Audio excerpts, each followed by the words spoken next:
Oi, oi, oi, tudo bom?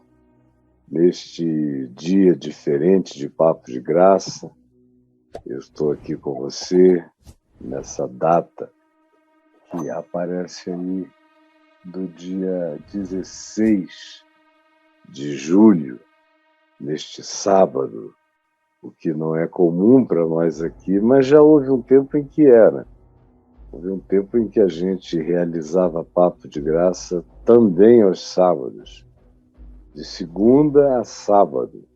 Às vezes segunda de manhã, segunda à tarde, ou houve dias de fazermos de manhã, de tarde, de noite. Houve de tudo aqui. Já houve o tempo em que nós tínhamos um papo de graça, que o Braulio lembra muito bem, que começava meia-noite, transmitido aqui através de um micro-ondas para uma das TVs locais aqui de Brasília e na internet para o mundo inteiro. E começava meia-noite e até às 4 da manhã. O telefone lá do espaço do Caminho da Graça, naquele tempo, ficava com pessoas atendendo ao chamado, gente que ligava para oração, para abrir o coração, na esperança de receber uma palavra de vida, de ânimo, de consolo, o que aconteceu com muita gente. Então você talvez pergunte, por que você está aqui hoje de manhã? É porque no último mês, ou nos últimos 2 meses, eu tive algumas faltas aqui, dias que eu não pude fazer. E eu fico me sentindo muito ruim quando é dia de realizarmos o Papo de Graça e eu não realizo.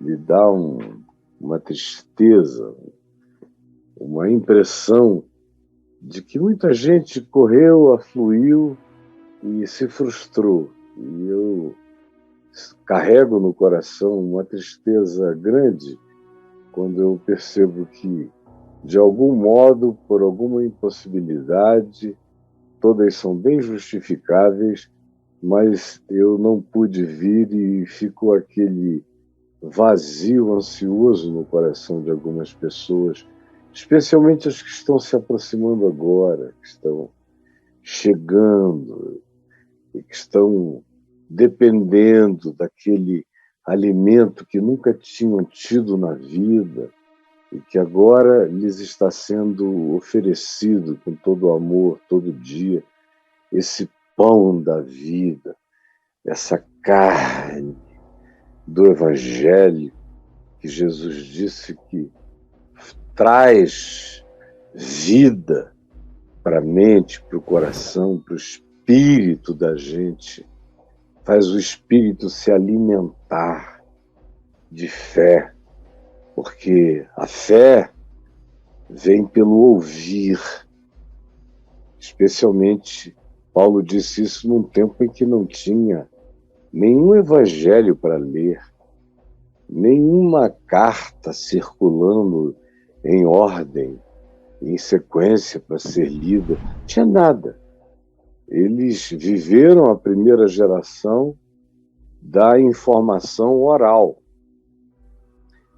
Por isso é que Paulo diz que eu vos entreguei o que eu antes recebi, daqueles que tinham andado com Jesus desde a primeira hora. Ou então, depois, quando o Evangelho já tinha crescido nele, mais até do que praticamente na totalidade dos demais apóstolos, Paulo tinha alcançado uma consciência maior, superior, mais dilatada, mais profunda em muitas coisas. Os apóstolos tinham conhecido Jesus, o Cristo, e Paulo conheceu Cristo, Jesus. É uma diferença profunda. Eu vou repetir para você. Os apóstolos conheceram Jesus, vírgula, o Cristo. Porque Jesus Cristo não é um nome composto. Jesus Cristo, como Caio Fábio. Não, é Jesus, vírgula, o Cristo, o Messias. Não é sobrenome. Agora, Paulo, diferentemente dos apóstolos históricos que andaram na história, naquele chão, aprendendo com as coisas que Jesus fazia e aprendendo com os seus próprios erros, que eram cotidianos, aos quais Jesus mostrava um caminho diferente. Bom, esses conheceram Jesus, vírgula, Cristo, que a gente chama de Jesus Cristo. Mas é uma construção. Na realidade, Cristo é para designar quem era Jesus. Paulo, no entanto, vem depois de Jesus ter morrido e ressuscitado. Então, quem é que ele encontra na estrada de Damasco? Ele encontra Cristo, vírgula, Jesus. Porque o Cristo é eterno. Jesus é que nasceu há 2000 anos atrás. E era a expressão exata do Cristo de Deus entre os homens.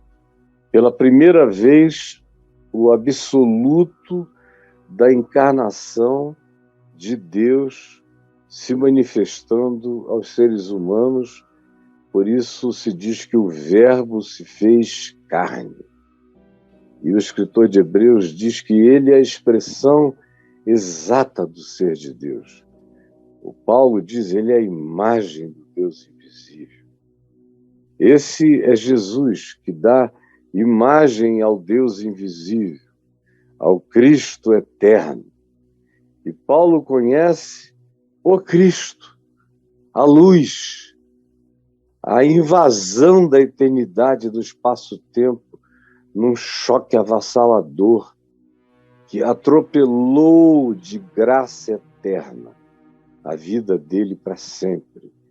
E ele já inicia a partir da transcendência. Os apóstolos fizeram a viagem do terreno para o transcendental. Paulo fez a viagem do transcendental para a informação terrena. Os primeiros discípulos andaram, tropeçaram, caíram na caminhada ao lado de Jesus como discípulos.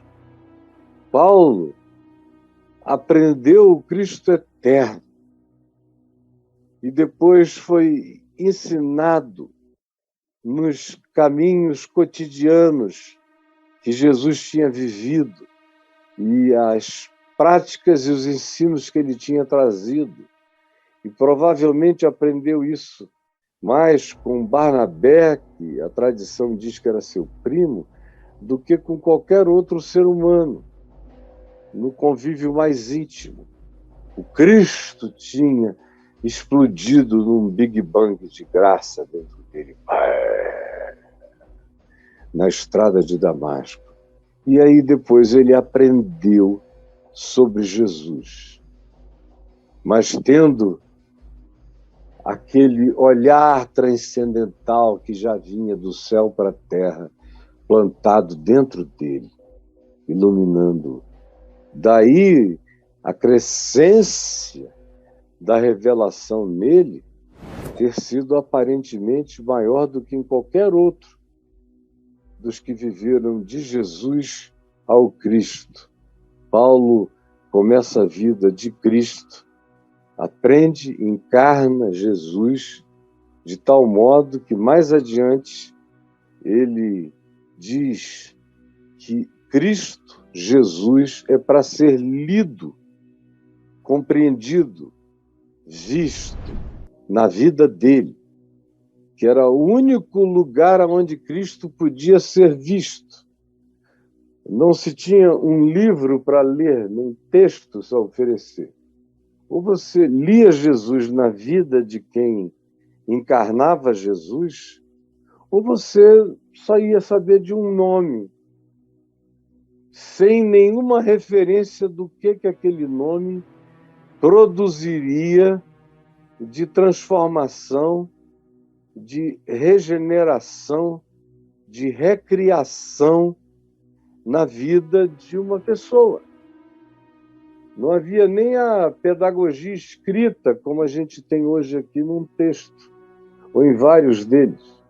Não, só tinha mesmo a vida coerente, sincera, justa, verdadeira, amorosa, para expressar o significado do Evangelho para quem quer que fosse. Do contrário, não tinha outra mídia. A única mídia possível era a vida, a encarnação, a expressão disso. E tem muita gente que faz a viagem do conhecimento histórico de Jesus até que um dia conhecem Cristo. Até que um dia conhecem Cristo. Por exemplo, a maioria das pessoas que cresceram dentro dos chamados ambientes de igreja, que foram à escola dominical desde muito pequenininhos, levadas, que aprenderam tudo como se fossem pequenos judeus, aprenderam o que a sinagoga ensina do Antigo Testamento e da história dos patriarcas judeus. Começaram na versão do Gênesis, de todas aquelas coisas anteriores ao primeiro patriarca judeu, que foi Abraão, o semita de Ur dos Caldeus. E ali começa a história dos hebreus, que depois vira a história do povo de Israel, que depois se transforma na história dos judeus. E a maioria dos que frequentam a escola dominical das igrejas cristãs, os lugares de ensino, aprendem Jesus, vão aprendendo a genealogia, quem gerou quem. Você sabe como é que é se você passou por esse processo. E vão aprendendo como Jesus, que viria depois, seria o cumprimento das profecias dos antigos profetas, desde as simbologias do Gênesis, sobre o significado posterior nos livros de Êxodo, Levítico, Número, Deuteronômio, sobre os sacrifícios, a lei, os cultos, naqueles tabernáculos primitivos, ou nos primeiros momentos e lugares de culto, e a associação da simbologia, da morte, do derramamento de sangue, com perdão de pecados, com purificação, com remissão, com propiciação, com redenção, com resgate, com apaziguamento, ainda que temporário ou só de natureza paliativa, da consciência, na expressão daqueles sacrifícios que apaziguavam, como diz a Escritura, temporariamente a consciência. Aqueles sacrifícios de bodes e ovelhas, o escritor de Hebreus diz que eram propiciadores de expressões passageiras, de pacificação. Daí eles precisarem ser repetidos. E aí você vai crescendo no Velho Testamento, na escola dominical, aprende os salmos, depois você aprende o que os profetas profetizaram acerca de Israel e como aquilo se cumpriu. E, infelizmente, nas grandes desgraças, porque, na maioria das vezes, Israel só experimentou a palavra de Deus como juízo diante da estupidez, da grosseria, do pecado, da iniquidade, da injustiça, da idolatria. E aí recebiam juízo. e só aprendiam debaixo de muito, muito pau, cacete, castração, exílio, tudo que de ruim podia acontecer a um povo acontecia a eles, porque eles não davam ouvidos à palavra da vida jamais. O que os profetas dizem é que quanto mais eles eram ensinados, mais eles se desviavam. E, voltando ao assunto da nossa escola dominical e do indivíduo que aprendeu primeiro a história de Jesus, começa com o Velho Testamento até que chega na história de Jesus, Maria, o anjo Gabriel. Aí, se for através de Mateus, ele vai ser introduzido logo, logo após o nascimento de Jesus, a visita dos reis magos, ou assim chamados, os homens sábios do Oriente. Se for através de Lucas, não só a genealogia mais extensa, vai até Adão, mas a iniciação dela introduz outras figuras protagonistas no entorno do nascimento de Jesus, não só a mudança de Nazaré para Belém, como Mateus narra, cumprindo o profeta Miqueias, mas o entorno, o convívio, a gruta, os pastores, a acomodação. Mateus narra Herodes e a matança dos inocentes após a visita dos magos do Oriente. Lucas já descreve o povo local, o coral de anjos, os pastores perplexos, e depois o templo, e o que acontece com Jesus. E na escola dominical você aprende a história de Jesus, dos evangelhos. Pode aprender até a história narrada sobre o início da igreja em Atos dos Apóstolos. Alguns aprendem até doutrinas criadas, deixa eu repetir a terceira vez, doutrinas criadas, sistematizadas, de acordo com o grupo, com a denominação religiosa, doutrinas das cartas dos apóstolos, especialmente Paulo, as montagens, que aí variam de acordo com o grupo, com as suas ênfases. São cristianismos diferentes, porque enquanto você está só ensinando quem Jesus foi, não tem muito para onde levar para fora da narrativa. Mas quando você chega nas cartas, as pessoas começam a se dar ao direito de construir, de produzir, de montar, de fazer o lego doutrinário funcionar e crescer, fazerem uma arquitetura de visões pessoais acerca do que seria o ensino dos apóstolos. É daí que vem também toda essa confusão da variação que decorre das montagens feitas por líderes e cridas por um povo que, ou por ignorância, por analfabetismo, ou por preguiça, ou por qualquer outra coisa, mesmo no tempo que não tinha ainda texto escrito do Novo Testamento, nem todos se esforçavam mesmo para querer aprender, absorver, sorver tudo. A maioria das pessoas fica na superfície. São poucos. Às vezes, nem o dízimo de uma população comunitária faz uma viagem um pouco mais profunda. É menos do que isso. E profunda mesmo. Em cada 100 você encontra um querendo, nem sempre ajudado.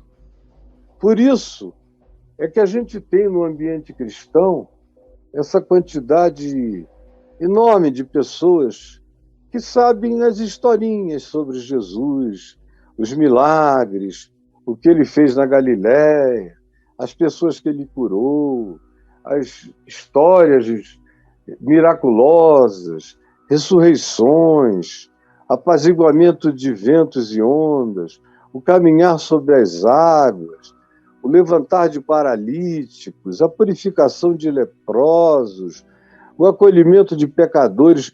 Houve essas histórias. Alguns, com um pouquinho mais de interesse, guardam algumas parábolas. Provavelmente a mais recorrentemente guardada seja a parábola do filho pródigo. As pessoas guardam, alguns guardam algumas bem-aventuranças, algumas coisinhas, alguns versículos, como João 3,16, que é provavelmente o texto bíblico do Novo Testamento recorrentemente mais decorado no mundo inteiro na história do cristianismo, que é porque Deus amou ao mundo de tal maneira que deu seu Filho unigênito para que todo aquele que nele crê não pereça, mas tenha vida eterna. No mínimo, da Reforma Protestante para cá, foi o texto que mais se alastrou e se divulgou pela terra, mas a maioria das pessoas decorou, mas não sabe nem o que é e qual é o significado, nem qual é a implicação, nem que tipo de segurança, de benefício, de garantia, de possibilidades, de experiência, de vivência. Saber aquilo não como uma informação decorada, mas como uma consciência aprendida, faz uma diferença total. É por isso que, infelizmente, o cristianismo é o pior ambiente para a gente ver alguém genuinamente se converter a Cristo Jesus. Porque a maioria das pessoas creem que se converteram a Jesus, o Cristo. Se ao final dessa catequese, dependendo do grupo, da igreja assim chamada, o cara for batizado por aspersão, ou por imersão, ou por efusão, seja como seja, se ele tiver esse signo batismal, o que dá a ele agora, como se fosse membro de um culto de iniciações, agora dá acesso a ele o tomar do cálice do vinho, isso entre os protestantes. Entre os católicos dá a ele acesso a colocar a hóstia na boca, porque é o padre que toma o vinho pela congregação, que bebe a simbolização transubstanciada do sangue de Cristo. O povo põe a hóstia. No meio protestante é o pãozinho e o cálicezinho de vinho para cada um.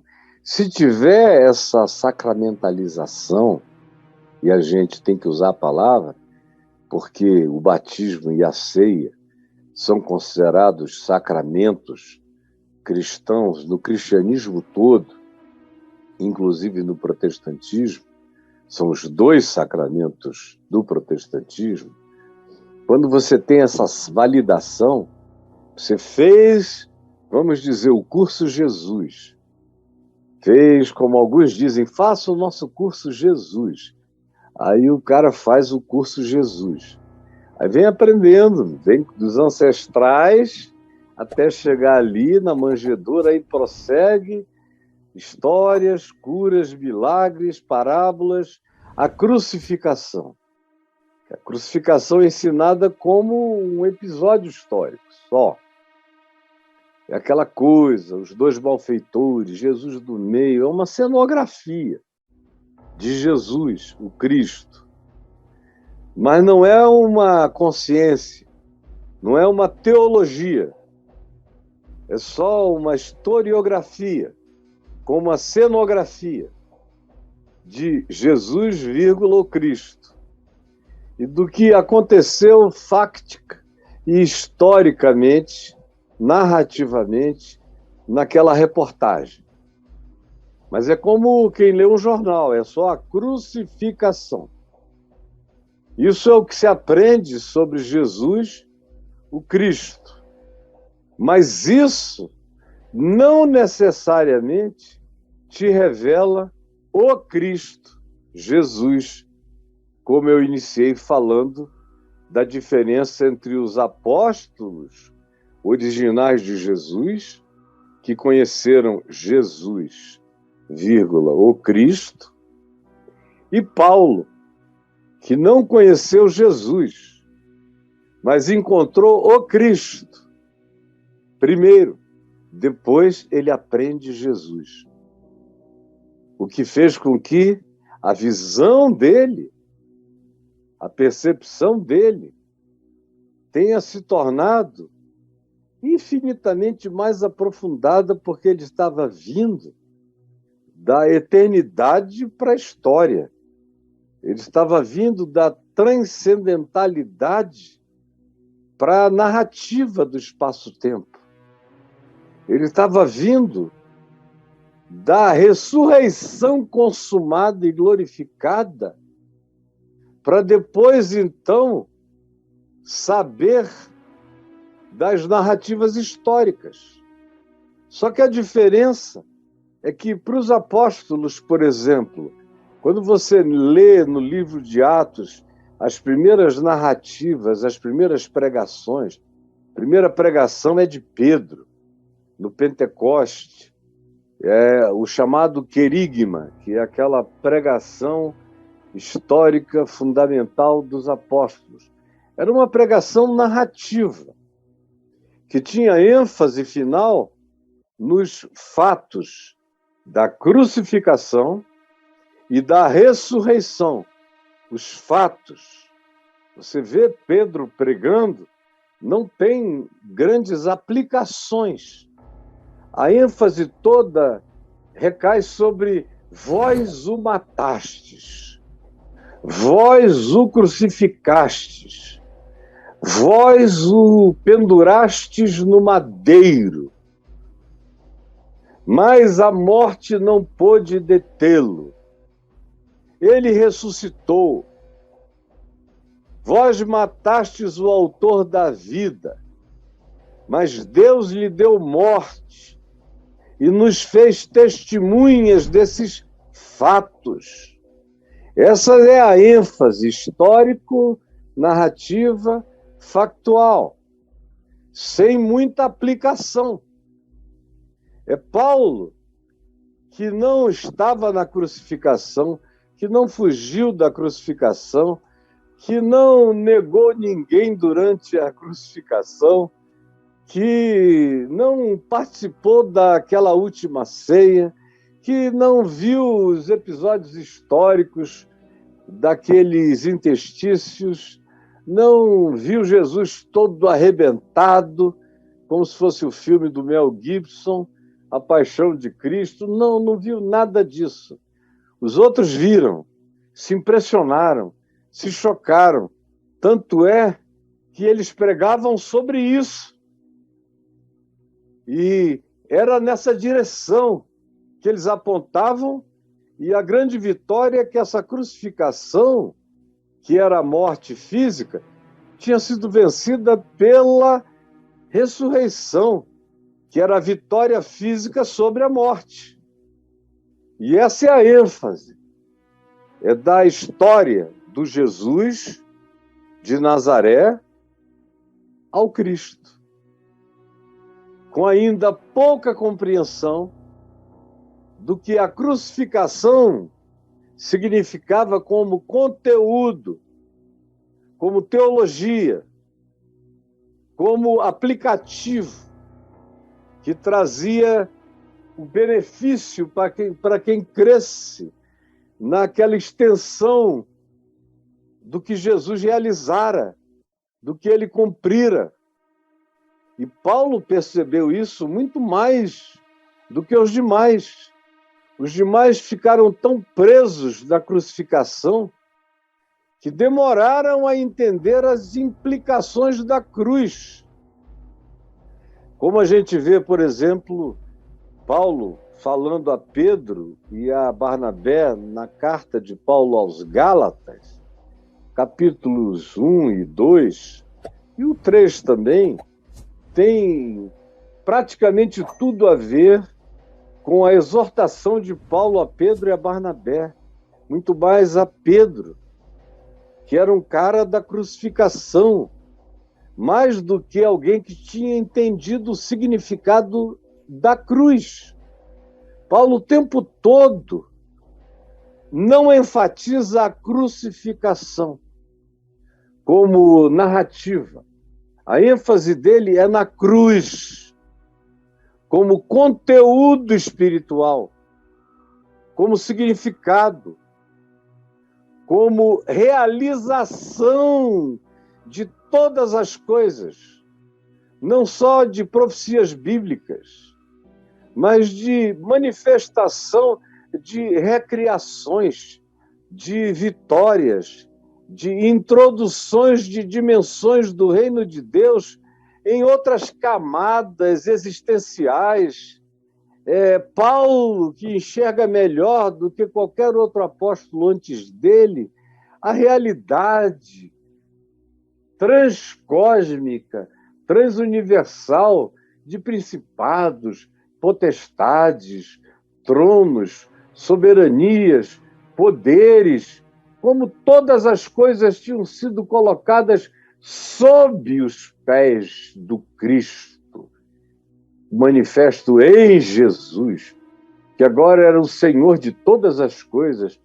É Paulo quem expande, como ele mesmo diz aos Efésios, o comprimento, a largura, a profundidade, a altura desse amor de Cristo, dessa graça de Cristo, dessa aplicação do significado sobre todas as coisas, mostrando que a cruz é infinita, a crucificação é histórica, a crucificação é narrativa, a cruz não é um conteúdo transnarrativo, está para além da possibilidade oral, da própria explicação. Há dimensões da cruz que não cabem em palavras, que não cabem em códigos, que só entram na gente como convicção, como individuação do benefício realizado. Por isso não basta ensinar as narrativas, não basta contar as histórias, mesmo que você conte com perfeição as histórias. Não basta as sequências históricas, não basta a leitura dos evangelhos, aonde eu fico sabendo a história, mas eu preciso, sobre essa história, ter a compreensão do que Jesus, enquanto viveu e encarnou essa história, realizou para além do olhar, realizou para além da narrativa, realizou para além do Messias percebido e declarado como o Cristo, Filho do Deus vivo, como Filho do homem.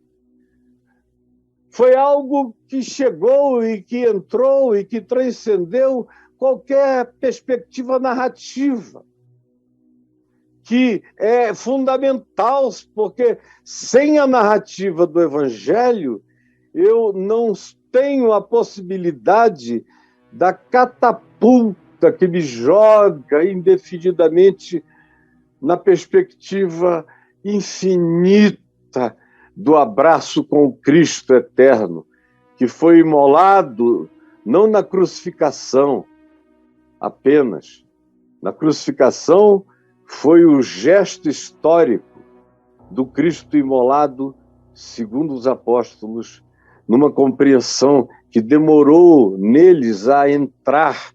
Como o próprio Pedro disse, que o Paulo, que falava sobre isso, dizia coisas difíceis de compreender. Mas eles sabiam que na cruz havia tudo o que eles precisariam para o seu benefício pessoal e na ressurreição também. Mas foi um homem como Paulo que fez a viagem do Cristo transcendental, do Cordeiro Eterno, da cruz para a crucificação, não da crucificação para a cruz, aquele que teve o maior divisamento de percepção e de revelação. Vocês leram ainda agora um tema que eu já deixei para lá, e o texto também, que eu comecei a falar aqui e senti que o que eu tinha que falar era isso. E eu estou longe de concluir o que eu quero dizendo o que eu disse até agora, então preste atenção.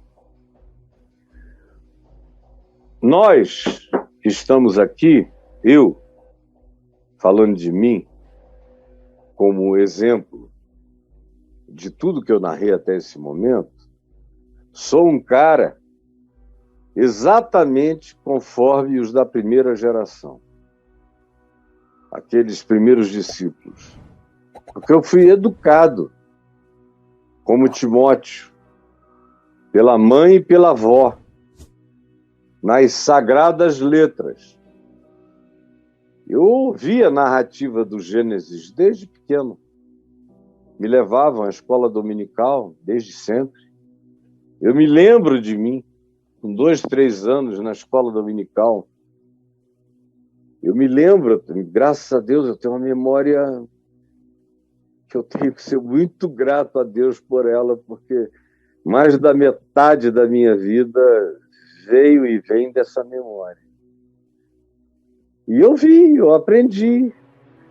Em casa, todos os dias, a minha avó fazia a gente ouvir leituras dos salmos, dos evangelhos, dos profetas. Assim que a gente aprendeu a ler, ela começou a mandar a gente ler, especialmente a minha irmã, que era mais desenvolta na leitura do que eu. Eu era um grande preguiçoso. Se eu pudesse, todo mundo virava minha secretária, desde pequeno. Então a minha irmã fazia meu dever de casa, copiava meu ponto, e na hora de ler o Evangelho à tardinha, quase sempre era ela que lia e eu ficava ali obrigado a ouvir, ia me dando um sono, mas por causa dessa memória boa, tudo entrava em mim, como a mosca fica presa nesses matadores colantes de mosca, passa ali, pó, gruda. No meu caso era informação, passava, ficava. Eu podia até sacudir a cabeça, mas dela eu nunca mais me livrava. E eu aprendi nessa sequência um monte de coisas. Quando eu me converti, eu sabia aquela história bíblica toda, para trás, no Velho Testamento. Eu sabia as sequências dos livros do Velho Testamento e do Novo, os autores aos quais se atribuía aqueles textos, aquelas histórias, aqueles conteúdos narrativos, tudo isso eu tinha. Os evangelhos não me eram surpresa. Eu aprendi muito mais na leitura das cartas de Paulo, que eram mais subjetivas. E como criança e adolescente eu não tive tanto interesse na subjetividade das cartas de Paulo, mas mesmo sem interesse, a narrativa do Evangelho estava presente em mim como sequência histórica e cronológica, antes de eu me converter. Ou seja, eu podia contar para qualquer um as histórias de Jesus, porque eu as aprendi a vida inteira na escola dominical. Eu aprendi Jesus, mas eu não sabia do Cristo, para mim. Porque Jesus pode ser para qualquer um. O Cristo não é para todos. A narrativa de Jesus é história. Como história, eu conheço pessoas que sabem essa narrativa melhor do que a maioria dos padres e pastores. Eu conheço ateus que estudaram a narrativa e as suas muitas vertentes, e todos os conflitos para se escolherem os livros que ficaram para compor a Bíblia, o cânon sagrado, sabem tudo da narrativa histórica, sabem tudo de Jesus e sabem descrever a projeção doutrinária das muitas variáveis de cristianismo acerca do que, teoricamente, Jesus teria feito, mas não é uma experiência para essas pessoas que sabem tudo de Jesus, mas não tiveram a experiência do Cristo, a experiência do encontro com o Cristo. Porque eu não tenho mais como encontrar Jesus na história e isso me levar de maneira natural à percepção do Cristo. Como mesmo em relação aos apóstolos, conhecerem Jesus, historicamente, não os levou à compreensão natural do Cristo. Foi por isso que, em Mateus 16, Jesus disse a Pedro, quando ele disse que Jesus era o Cristo, o Filho de Deus. E Jesus disse, bem-aventurado tu és, Simão Barjonas, Pedro, porque não foi carne, não foi sangue, não foi natureza, não foi inteligência, não foi cerebração quem te trouxe essa revelação, mas ela veio do meu Pai. Veio de cima para o teu coração. Veio do transcendente para a invasão da tua consciência limitada na história. Mas se não fosse essa revelação, você não teria conseguido ver o que você declarou. Porque para fazer a declaração de que eu sou o Cristo, não basta andar comigo, como Jesus. Tem que haver uma revelação do Pai, para que alguém enxergue o Cristo em Jesus.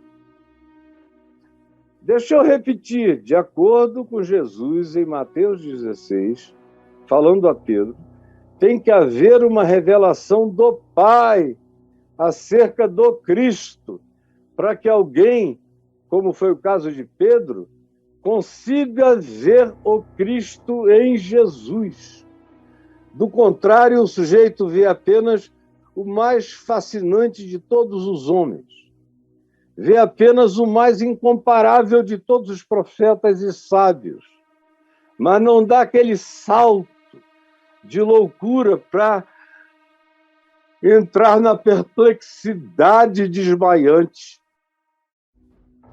e chegar a fazer como Pedro veio a fazer. Afasta-te de mim, arreda-te de mim, sai daqui porque eu sou um pecador.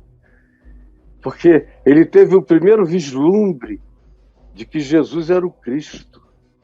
Isso foi crescendo nele e neles. Agora, Paulo não. Paulo já foi arrombado pelo Cristo. Na porta de Damasco, aquela luz, o mundo, o Big Bang. Paulo associa aquilo ao Big Bang, à criação do mundo, na linguagem dos dias dele. Na nossa linguagem, um apelido contemporâneo é esse, dessa luz, e houve luz. E Paulo disse que, quando ele encontrou Jesus, das trevas resplandeceu luz, ele diz lá em 2 Coríntios. E ele viu a iluminação da glória de Deus na face de Cristo. Saulo, Saulo, por que me persegues? Fala o Cristo eterno. Aí ele pergunta, quem és tu, Senhor? Porque ele sabia que estava falando com o Senhor, com Deus. Quem és tu? Ó Cristo, ó Messias, ó Senhor, que falas comigo, quem és tu? E ele ouve a voz dizendo, eu sou Jesus, a quem tu persegues. Mas primeiro ele encontrou o Cristo. Aí ele enxerga Jesus como o Cristo a quem ele persegue com toda raiva. Mas dali para frente, O avanço desse homem é quântico, usando uma metáfora da física contemporânea. Usando essa metáfora, é como se os outros apóstolos tivessem feito um curso de física newtoniana, Newton. Aprenderam o universo, macro-universo, o universo físico, assim como eles aprenderam o nascimento, a encarnação, a vida de Jesus, a crucificação, a ressurreição, a ascensão como história física. Como testemunho a ser dado. Paulo não teve nada disso. Não teve o curso de física newtoniana, de rotação, de translação, de galáxias sendo formadas nesses macromundos, não. Paulo já nasceu de dentro para fora. É como na dimensão quântica. É a explosão que acontece no coração da matéria subatômica mais íntima, mais indesignável aos nossos sentidos, e é dali, desse mundo onde tudo opera diferente, que acontece essa explosão, aonde as coisas macro e visíveis nascem das realidades micro e invisíveis. Assim, a conversão de Paulo é como a criação do mundo, Paulo diz. Foi tirado do nada. Do nada. Ou ele diz que ele foi como um nascido fora de hora. Em 1 Coríntios 15, ele diz que nasceu por trauma, por choque. Tipo, nasceu no táxi. Nasceu da esquina, nasceu do susto. Nasceu do choque mesmo. Trauma é a palavra, a expressão que ele usa. Eu vim do trauma. Foi arrancado a fórceps pela luz. Ele compara esse encontro dele com Cristo a uma coisa semelhante a uma grande represa que não aguentou mais segurar a força do rio. E ele diz, falando com Tito e falando com Timóteo, que a graça de Deus na vida dele foi como o arrebentar de uma represa. A palavra que ele usa é transbordar, como algo que vinha e passava por cima e levava e quebrava o represamento. E ele disse, foi assim que o Cristo me invadiu e arrebentou as represas das minhas contenções. E eu não pude mais suportar. E eu tive que me entregar. E ele usa variadas imagens para descrever de maneira totalmente diferente o que aconteceu com ele. Se você perguntasse a Pedro, ele ia dizer, eu estava um dia numa manhã na praia, em Cafarnaum, com os meus sócios, pescando, então veio Jesus e mandou a gente jogar a rede à direita do barco, ou jogar outra vez a rede, ou voltar a pescar, porque a gente não tinha apanhado nada. Eu contestei, mas fui assim mesmo, e aí, de repente, veio tanto peixe que a gente quase afundou. Foi dali em diante que eu comecei a prestar atenção, a andar com ele, e fui aprendendo todo dia um pouco mais, e depois que ele foi, agora que eu descobri que não sabia nada. Mas Paulo é diferente. O Paulo, ele é logo arrombado por tudo. Antes de ele compreender, ele entendeu o que está para além de todo entendimento. Essa é a diferença. Alguns fizeram a viagem paulatina, indo do Jesus narrativo e com muita graça podendo chegar ao conhecimento existencial, interior e íntimo de Cristo para si. Com Paulo, ele sabia muito pouco de Jesus e o que ele sabia era com raiva, com ódio, com a mente bloqueada. Mas quando ele encontra o Cristo, a luz é súbito. Tudo na vida dele, ele diz que é como o início da criação, bum. É como o arrebentar da represa, pé. É como uma placenta que arrebenta-se no lugar errado e a mãe tem que parir de cócoras em algum lugar, porque não dá tempo, o menino foi cuspido para a vida, arrancado pelo trauma. E todas as imagens dele são assim de subteza transformadora, porque ele encontrou logo com Cristo.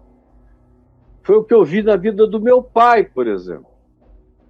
Meu pai não sabia nada de Jesus, muito menos de Bíblia, de Escritura. Ele começou a ler, indicado pela minha mãe, leu Mateus, Marcos, Lucas e João até o capítulo 19. Quando ele chegou no capítulo 19, no mesmo dia que ele começou a ler Mateus, ele chegou ao capítulo 19 de madrugada, 2, 3 horas da manhã, e ele ouviu a voz de Cristo falando com ele, e ele se ajoelhou, aquela voz estrondante. E ele dizia: Jesus, perdoa os meus pecados. E eu ouvi aquela voz de Deus nele, perguntando: e tu perdoas os teus inimigos? Até que ele disse: eu perdoo os meus inimigos. E aí aquela inundação, aquela represa. E ele, 3 meses depois, era professor da classe de escola dominical dos homens, onde estavam todos os diáconos, presbíteros e pelo menos 3 pastores presbiterianos assistindo às aulas que ele começou a dar sobre o significado de conhecer a Cristo em Jesus. Papai era um homem que sabia a diferença profunda de que quando Paulo fala, por exemplo, de Jesus Cristo, o nosso Senhor, é diferente de quando ele fala de Cristo Jesus. Jesus, o Cristo, vem sempre precedido por elementos históricos ou sucedidos na narrativa de Paulo nas suas cartas. Cristo Jesus é sempre tratado no ambiente da subjetividade, da transcendentalidade, da imponderabilidade, do que está para além, para cima e para além do assambarcável. Está na dimensão das coisas que excedem a todo entendimento, mas que são reveladas para além da compreensão. E essa é uma ambivalência constante no que Paulo fala. De vez em quando ele está falando na experiência de Cristo como aquilo que excede a todo entendimento. É a paz que excede a todo entendimento. É a alegria que transcende o entendimento.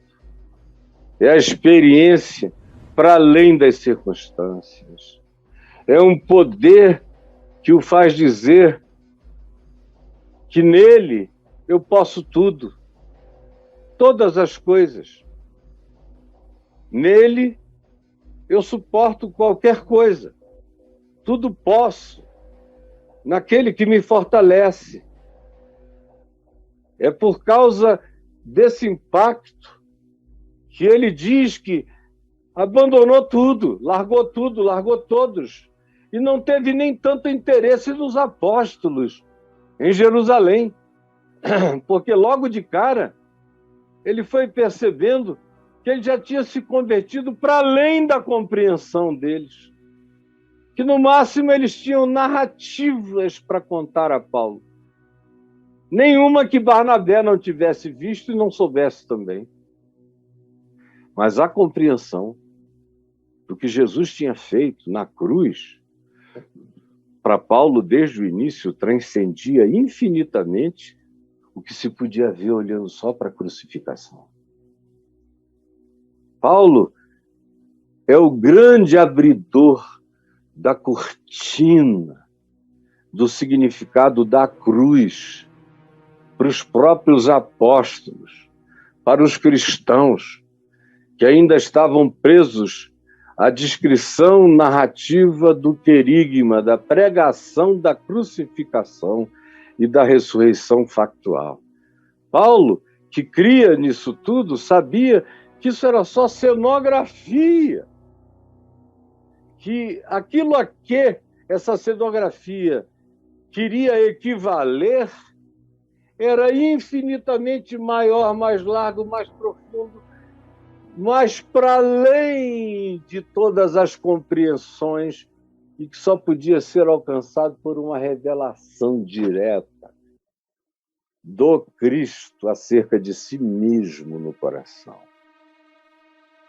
De modo que Paulo prega a Cristo Jesus, crucificado e ressuscitado, e faz a aplicação dos benefícios da cruz e da ressurreição como fatores existenciais que introduzem aquele que compreende pela fé, que entende para além da compreensão racional, que acolhe na inteligência espiritual pela fé o que Jesus fez e toma posse. Paulo diz, o grande benefício decorre daí. Não é a informação cenográfica nem cronológica que salva, é a revelação transcendente do significado, da pacificação, do amor, do abraço, da convicção de que não estamos largados do universo a um amor sublime, nos perseguindo, trazendo-nos para ficarmos cara a cara com uma graça que quer se transformar em acolhimento de todos, até daqueles que não sabem a informação.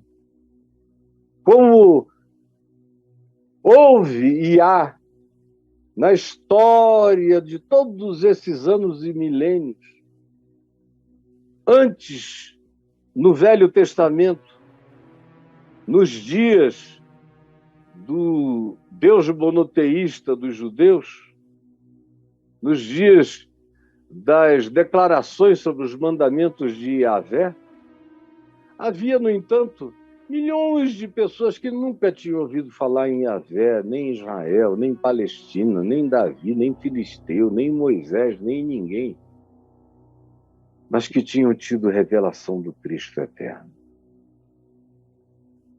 que tinham falado, tinham trazido para essas pessoas, contra tudo na sociedade delas, que viver em amor era o segredo da existência. Que não carregar ódio era a vitória sobre a existência. Que perdoar pecados e Cristo, por causa da suposição de que eles são as pessoas que sabem de Deus porque conheceram a narrativa dos evangelhos, embora nunca tenham conhecido a Deus na experiência de Cristo Jesus no coração. Eles tiveram, no máximo, a narrativa de Jesus, vírgula, o Cristo. Mas eles não tiveram a penetração do Cristo, que significa e ressignifica o entendimento, a abrangência, a largura, a altura, o comprimento e a profundidade do amor de Cristo Jesus, que excede a todo entendimento, a toda teologia, a toda narrativa, a toda informação, a toda compreensão.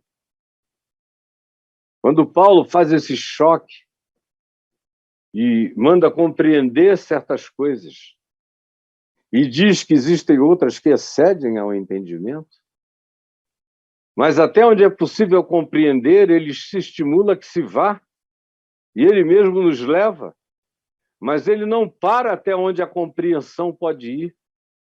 Ele vai para além da compreensão e diz aqui só o absurdo, só o choque, só o atropelo, só a patada que eu levei na entrada de Damasco, só a luz que cega para a gente enxergar para sempre, só a revelação que tira a presunção histórica e nos introduz na experiência existencial de Cristo na fé.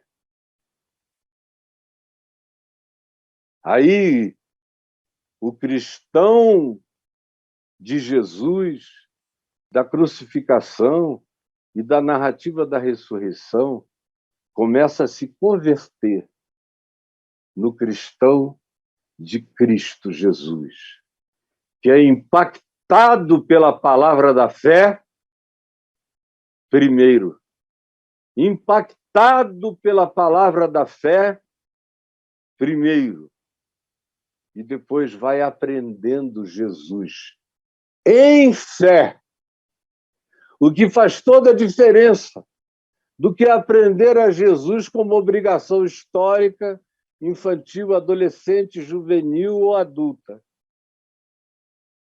Totalmente diferente de levar a voadora de Cristo no peito da gente, bah!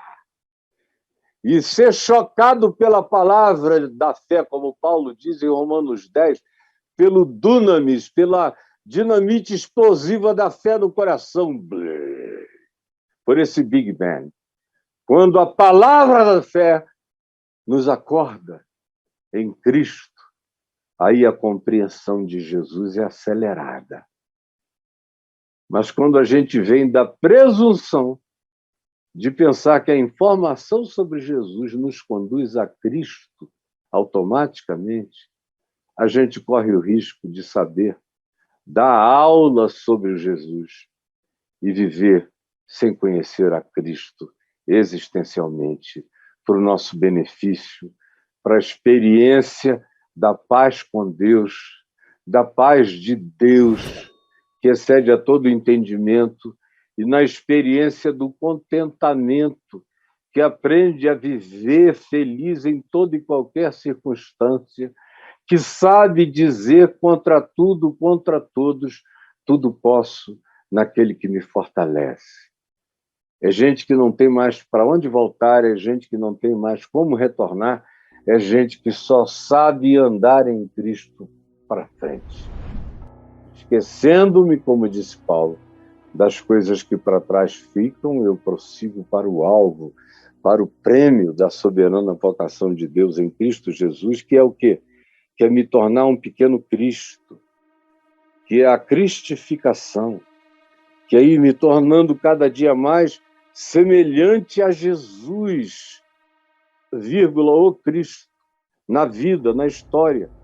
Pequenos Cristos, pequenos Jesuses andando. Mas só é possível não como imitação da vida de Jesus, porque a imitação de Jesus cansa.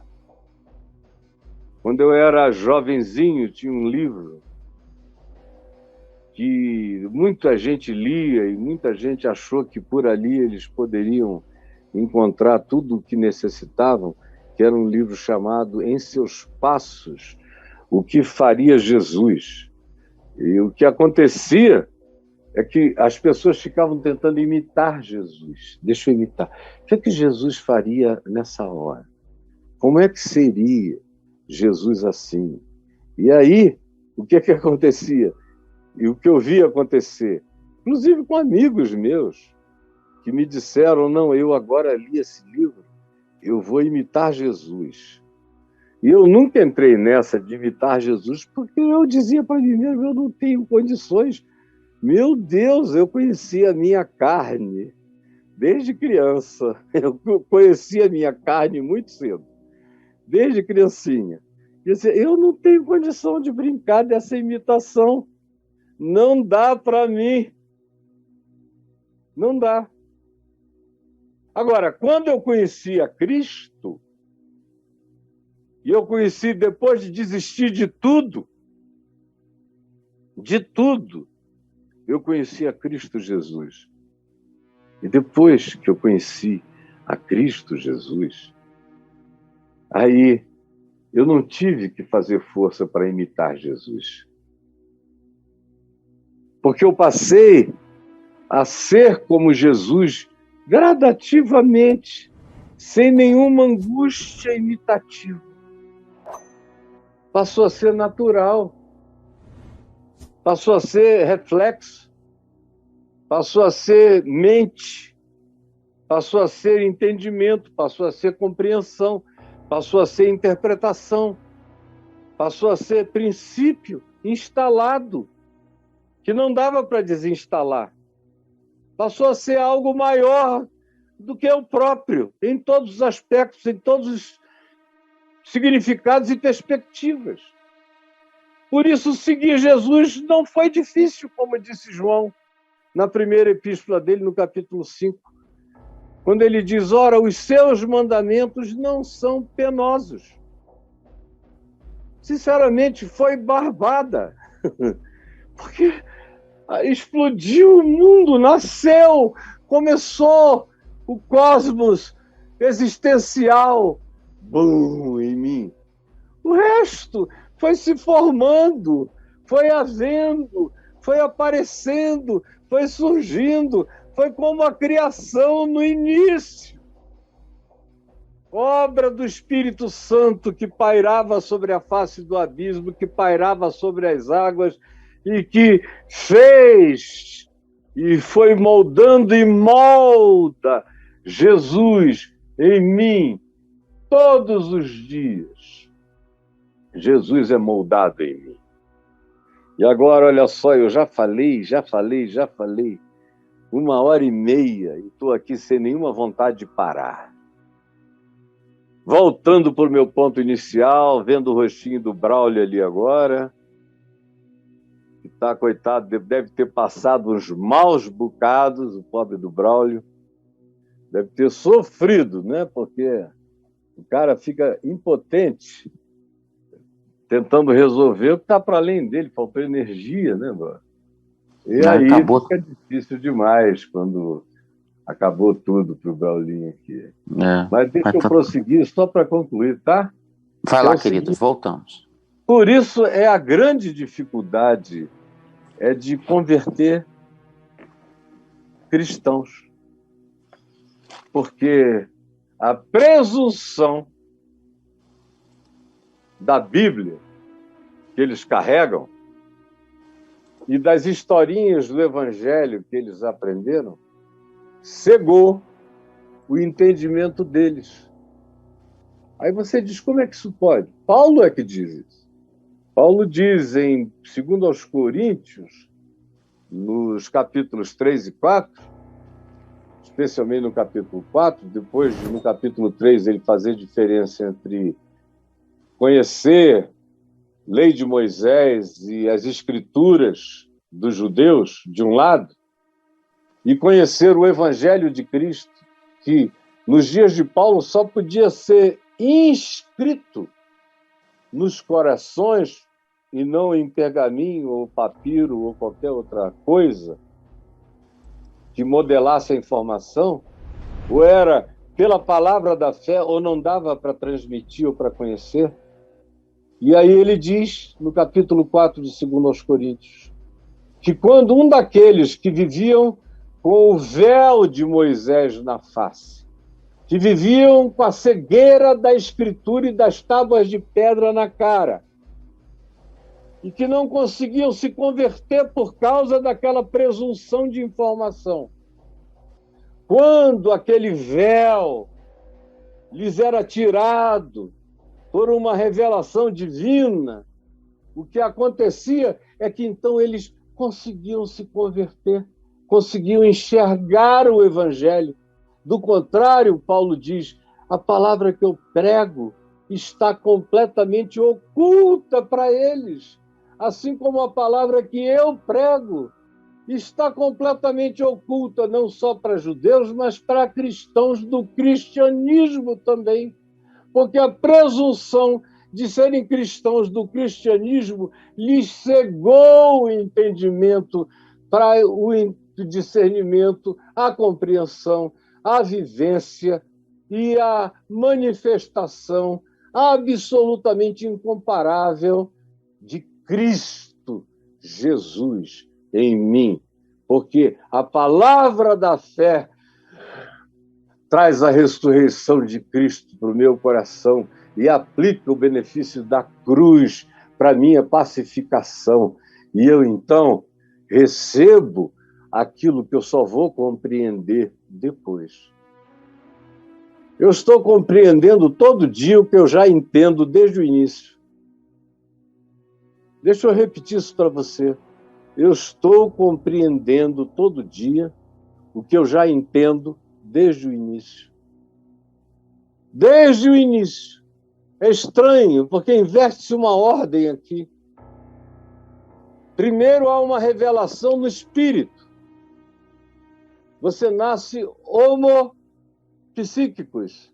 E aí tem uma revelação e você se transforma em homo pneumáticos, como diz Paulo em 2 Coríntios 2. Você vira um ser humano espiritual. Recebeu a revelação. Teve o entendimento daquilo que excede ao entendimento e que é inexplicável. Mas que Deus nos revela pelo Espírito no coração, embora esteja para além do que olhos viram, do que ouvidos ouviram e do que sobe naturalmente ao coração humano. Mas Paulo diz, Deus, porém, nos revela isso pelo Espírito Santo. Hoje. Então, primeiro, eu sou atingido pelo entendimento que excede ao entendimento. Só depois é que na história eu vou compreendendo aquilo que eu entendi desde antes de compreender. Se instalou em mim como uma revelação miraculosa. Compreender é uma sequência histórica que vem depois. Primeiro o selo, primeiro o choque, primeiro a marca, primeiro esse estigmata da graça de Deus no coração da gente. Pá! Primeiro a bomba, primeiro a desconstrução salvadora e a explosão criadora.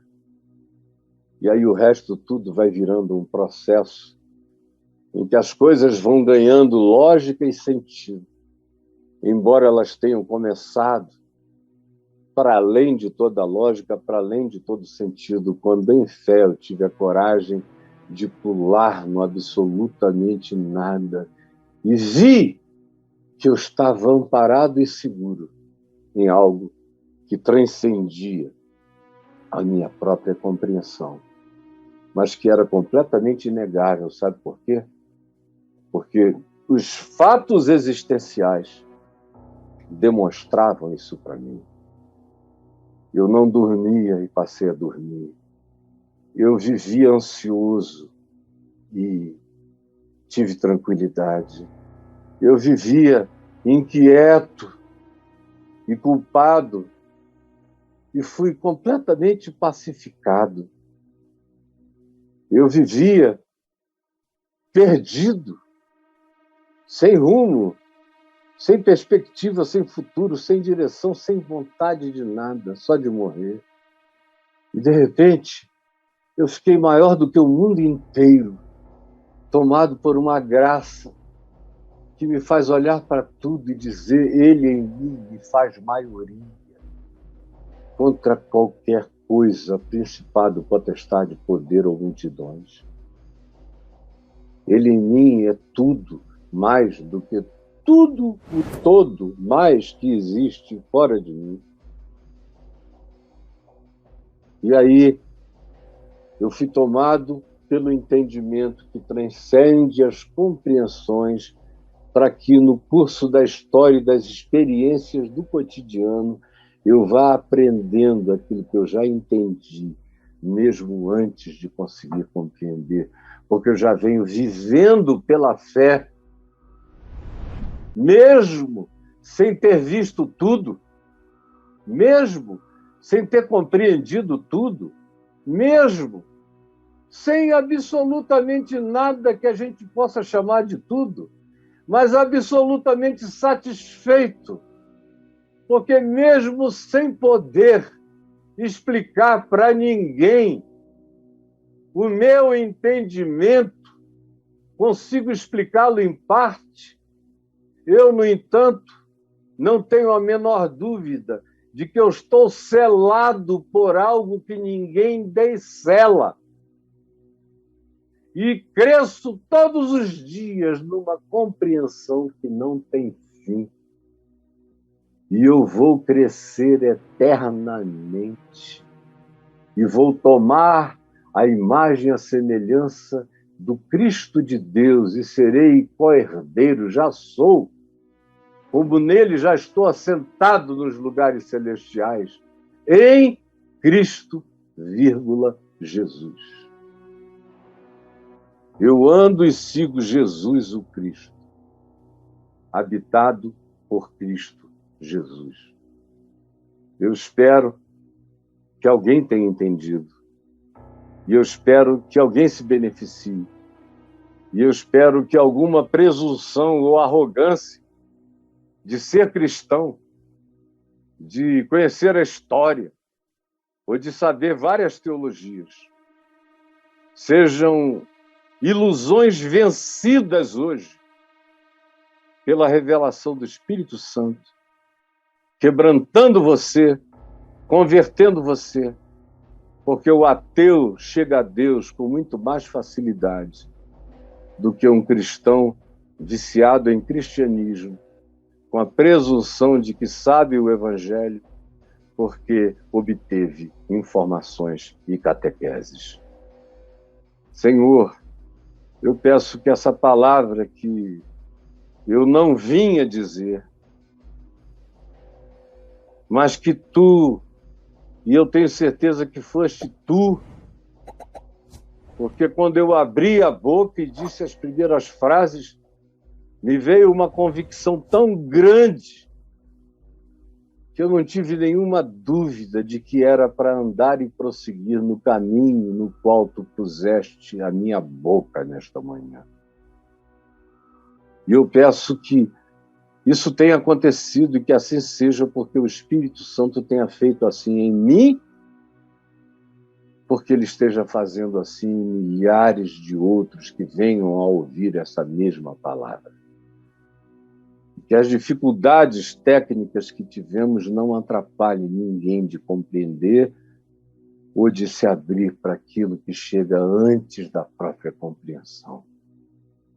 Que essa palavra da fé, que transcende a toda explicação, mas que é inegável, porque nos marca com o fogo de uma verdade, que a falta de compreensão não é o bastante para nos fazer calar na alegria de compartilhar o entendimento adquirido até onde a gente o alcançou na vida. Que tu realizes isso no coração de muitos e que haja um salto quântico, que a gente saia daquelas coisas só presépias e cenográficas e a gente mergulhe nos conteúdos da profundidade pacificadora do teu amor e da alegria da tua vida e da ressurreição no nosso coração. É o que eu te peço em nome de Jesus. Amém e amém.